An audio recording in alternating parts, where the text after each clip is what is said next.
Learn all about farm animals. A baby cow is called a calf.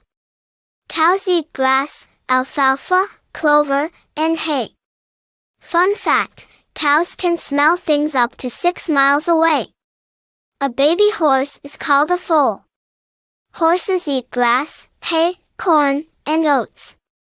They also eat fruits and vegetables.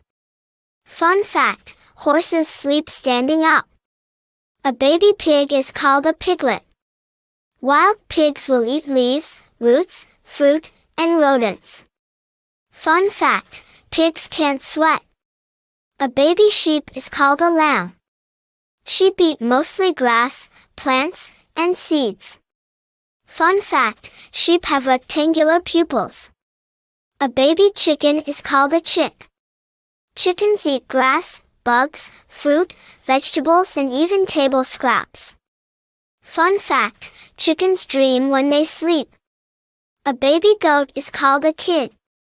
Goats eat shrubs, trees, hay, and grains. Fun fact, goats do not have front teeth in their upper jaw. Thank you for watching this video.